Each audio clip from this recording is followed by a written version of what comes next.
In the last video, we looked at how to download data from Fred. In this video, what we're going to do is look at how to graph that data in Excel and even add a linear trend line in order to see both how the data is related and how well the data, how well the line fits the data. So in order to do that, we need to go to Excel. So let's do that now. And we're going to open up our Excel spreadsheet that we downloaded from the last video. And there's a few things to notice. Okay, so first what we have is we have our observation date. And as long as we did everything correctly, then our observation date will be the same for each of our variables. If we downloaded annual data for one variable and monthly data for another variable, then those aren't going to match up and we're going to be in trouble and we have to go back and do it again. So we just want to make sure, okay, 1948 all the way to 2021. Well, obviously we don't have annual data yet for 2021 since it's March right now, so we can just delete that line. And you'll see some things up top, right? So you'll see a little bit of information from Fred, and then it gives you a description of the data. So this is the unemployment rate, it's in percent, it's annual, and it's seasonally adjusted. The seasonal adjustment doesn't really matter because it's annual data. Then this one is real GDP percent change from a year ago, so that's growth, annual, seasonally adjusted annual rate. And then this is the consumer price index for all consumers, all items in U.S. city average, percent change from a year ago, annual, seasonally adjusted. So here, let me just increase the size here so you can see it a little bit better. So I'm going to change these ones just so that I know what they are a little bit better. So this is real GDP growth, and this is inflation.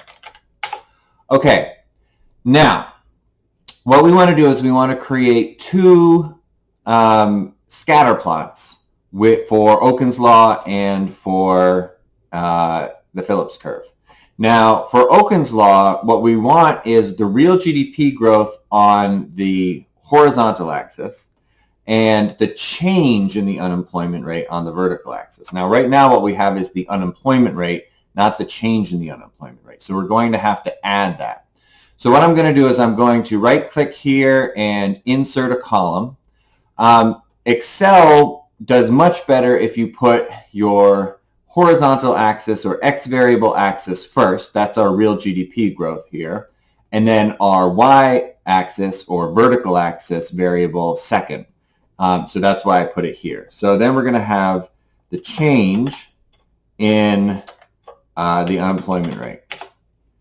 So what do we mean by the change in the unemployment rate? There's a couple of things we could do, right? Often when we do change, we think about growth, but the unemployment rate is already in percentage points. And so when you do a percent change in a percent change, things look a little funky. So actually all that we want is the sort of difference. And so that's just going to be the current year minus the previous year. Now, of course, we are going to lose one observation, but that's the way the cookie crumbles. So we just do equals, and then we go over here to our unemployment rate, and so we have the 1949 value, which is 6.1, and then we do minus the 1948 value, which is 3.8, enter, there's our change.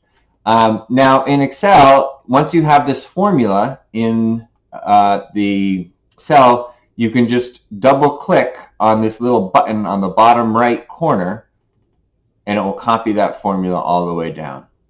And we can just go down, make sure it copied all the way down.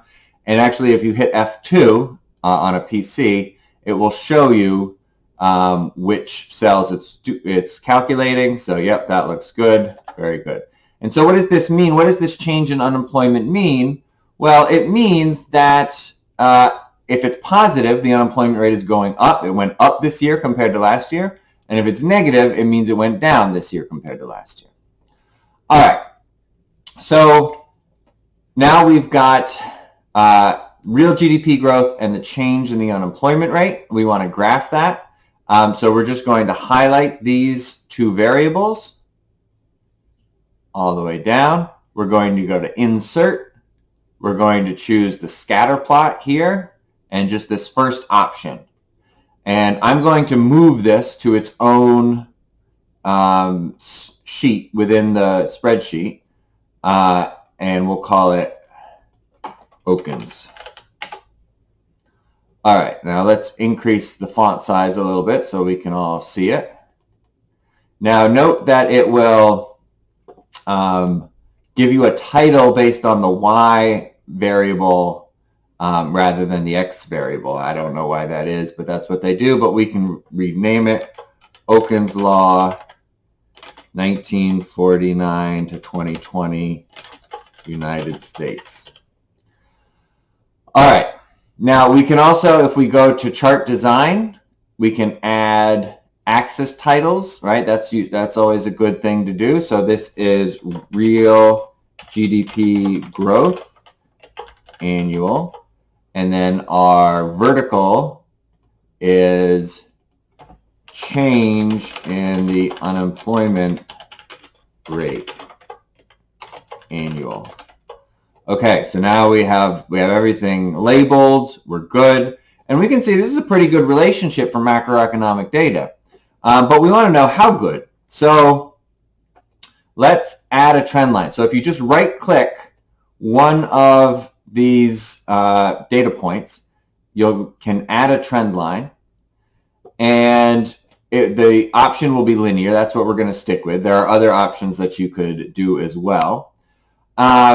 And if we want to look at the equation, the actual relationship, we can click this and then the R squared. So let's just talk about what these are very briefly. So when we do a linear relationship between 2 points, what we're really trying to do is find the line that minimizes the square of the distance between all of the points and the line. So the vertical distance here between the point and the line squared. So you can see like this is going to be one of the bigger distances, where this one here is one of the smaller distances. And this line is the best fit line here. So our equation is y equals minus 0.4087x plus 1.3184. So let's think about what that means.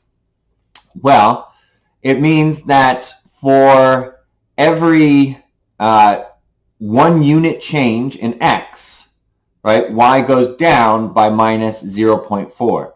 So our x variable is real GDP growth in percentage point terms, and our y variable is the change in the unemployment rate. So this says when our GDP grows by 1 percentage point more, the unemployment rate falls by 0.4 percentage points.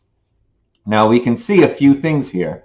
One is that we can see that the horizontal intercept, which is right around 3, is the real GDP growth that we need in order to keep the unemployment rate constant. We can calculate that precisely, right? So we just set y equal to 0, move our x term over, and then divide by the coefficient. So it would be 1.3184 divided by 0.4087. So it's 3.23%. That's the growth rate we need every year on average in order to keep the unemployment rate the same. And if we have no GDP growth in a year, then the unemployment rate is going to increase. That's our vertical intercept. That's that 1.3. So the unemployment rate will increase by 1.3 percentage points on average in a year where we don't have any growth rate. And we can see that seems to be a pretty tight relationship there.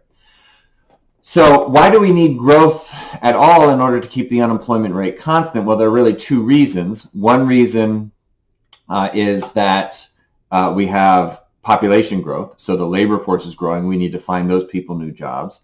And the second reason is that we have technological progress or productivity growth. And productivity growth says that we need fewer inputs, labor especially, in order to have the same output.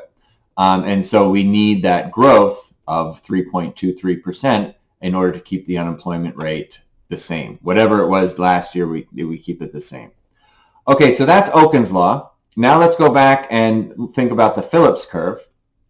Now, the Phillips curve, the original Phillips curve was just the unemployment rate and inflation.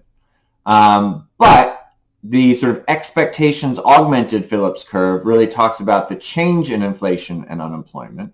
Unemployment is on the horizontal axis, so I'm going to keep it over here because that's first. And then I'm going to put the change in inflation here.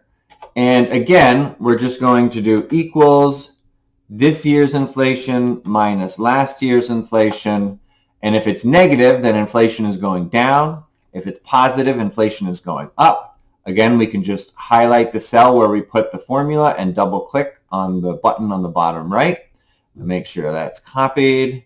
Okay, we'll hit F2. And yes, that looks good. So now we have the unemployment rate and the change in inflation, and we're just going to do the same thing. We're going to highlight all of this. We're going to go to Insert. We're going to go Scatter, put that, and then we will move it to its own fields. We'll call it Phillips. Increase the font size. And we'll call it Phillips curve 1949 to 2020, United States. We will label our axes because that is always important. So now here, we don't have the change in the unemployment rate. We just have the unemployment rate, annual. And then on the vertical axis, we have the change in inflation. Okay, now you can see this line does not fit as well as Okun's law, right? We have a few big outliers, and even the data that sort of does seem to be a downward trend is not perfect. And part of the reason we talked about that in class was that, you know, a lot of it has to do with expectations of inflation. And in the 1950s and 60s, you know, inflationary expectations were low and maybe fixed. They definitely became unfixed in the 1970s and 80s. We probably had more adaptive expectations where we're looking to last year. This is what we're sort of measuring here. And so we don't expect as good a fit. So let's see what that fit looks like. Put that in there. All right, and then here, this is what we have. All right, so we have a couple things we can note. First, we didn't talk about the R squared in our Okun's graph. R squared is a measurement of how well this line fits the data. It goes from 0 if it doesn't fit at all, to 1 if it's a perfect fit. If all the points were exactly along that line, it would be 1. In Okun's law, our R squared was 0.69. That's pretty good, especially for macroeconomic data. And our Phillips curve, it's 0.08. That's pretty bad. And so this is definitely not as close a fit. We can also see, you know, our equation, y, that's our change in inflation, equals minus 0.3871x plus 2.1541. So this says if x equals 0, right, if our unemployment rate was 0, then we would expect a change in inflation of 2.15 percentage points. We never, of course, have an unemployment rate of 0. The more interesting number is the horizontal intercept, because the horizontal intercept is a measure of the natural rate of inflation or the non-accelerating inflation rate of unemployment. Excuse me, I said the natural rate of unemployment. And so if we want to get an estimate of the natural rate of unemployment, we have to solve for that horizontal intercept. Well, the horizontal intercept is where y is 0. So we move our x term over to the left and we divide our vertical intercept by our coefficient. And what do we get? We get 2.1541 divided by 0.3871 or 5.56. So the idea here is that an unemployment rate of 5.56 on average would lead to 0 change in the rate of inflation. Now, this is a pretty long data set, right? This is over 70 years of data. And what we think is that the natural rate of unemployment has changed significantly over that time. And so while it was probably higher in the 70s and 80s, it's probably lower now. And so you can see we have some points, of lower unemployment associated with no change in inflation. Those are probably more recent points. But we also have some higher points. And this is one of the reasons that the data does not fit as well, right? So we have the changing expectations of inflation and also sort of the changing natural rate of unemployment.